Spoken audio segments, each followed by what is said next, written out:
Hi everyone, I'm Josheena. No, sorry. Hi everyone, I'm Josheena. I'm a freshly graduate. Sorry. That's okay.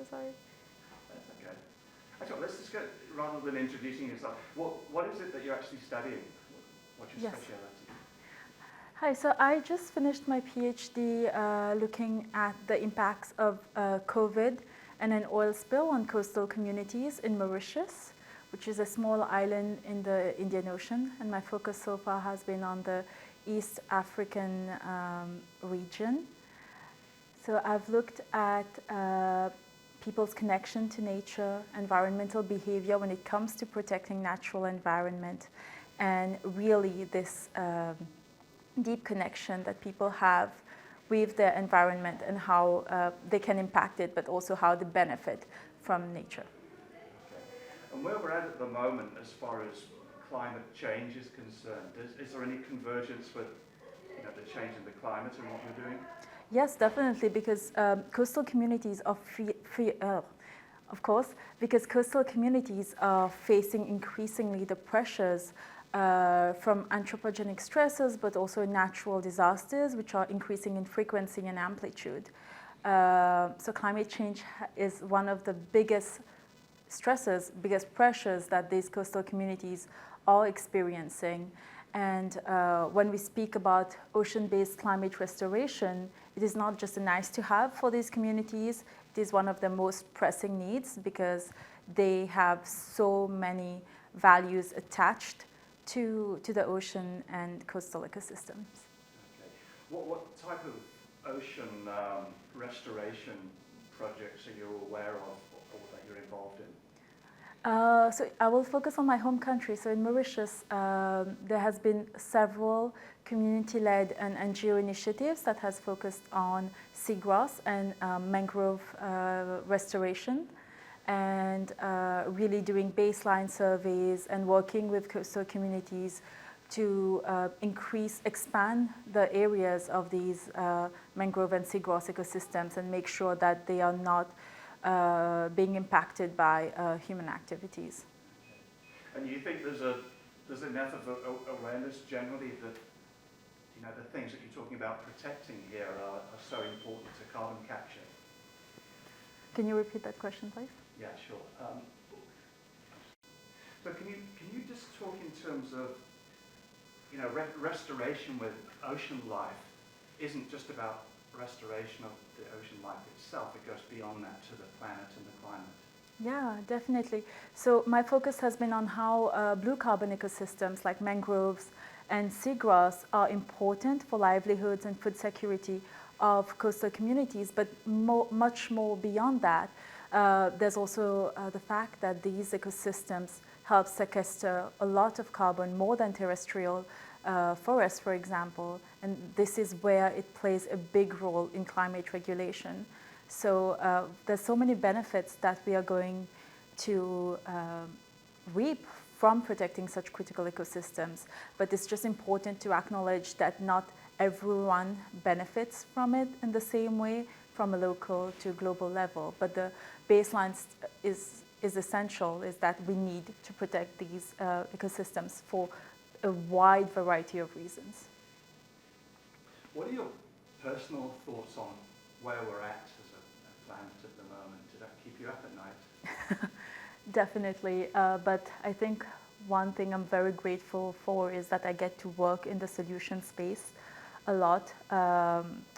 So I see a lot of NGOs and companies truly dedicated to ocean solutions and really focused on scaling up these solutions. One of my concerns is that we need to be very mindful of climate justice and blue justice implications, remembering that not everyone is impacted the same way and how we need to think about solutions equitably and engage people whose lives are affected by the degradation of ecosystems, by climate impacts. And coming from a small island nation, I'm very much aware of the vulnerabilities that coastal communities, for example, face and how the impacts are disproportionate. So yes, I'm very lucky to be working in the solution space, but I'm also very mindful that we have a lot to do to make these solutions more equitable, more efficient, and yeah, we just need so much cross-sector collaboration and a lot more connections from global to regional to local levels. Okay, now this is going great, thanks. Can you give me your thoughts on what we were chatting about before, that we're running out of time, carbon neutral isn't enough, that we've got to come up with, on a global level, some pretty quick ideas. There's risks involved in that, but equally we're running out of time. So it's a really difficult ongoing debate. What are your thoughts about that? And can you answer that as a statement, because my question won't be there. Yeah. So it's like risk, urgency, and almost unintended consequences, right? Yeah. Yeah. I mean, it's not that we're making it up as we go. Most of the answers seem to be basically a kind of form of biomimicry. Yeah. But it's not like we're creating a new RNA vaccine or something. Yeah. But the risks generally come with scale, because the variables increase, I guess. Yes, yeah. Okay. Given the urgency of the situation, climate restoration activities need to increase in frequency and amplitude too, while being mindful of who are the stakeholders, who should be engaged, who are going to be potentially positively or negatively impacted by these activities, and making sure that they are all brought into the picture as early as possible and not as a fait accompli. And yeah, there's a lot that we can do to make sure that as we scale up climate restoration activities, which we really need to, we are just mindful of the disproportionate impacts and how people should be engaged at different levels. And again, if you can answer this as a statement, are you naturally an optimist or a pessimist, and how do you feel about how things are going? I think it's hard, I don't know, okay. The doom and gloom narrative is a very hard space to operate in. So I choose optimism, and I choose to focus on case studies that really highlight transformative changes that are happening at different levels. And my focus has been very localized so far, because these are efforts that gives me hope, because people really come together to take action to protect the climate now. More than ever, we see youngsters demanding climate solutions from their governments, from their institutions.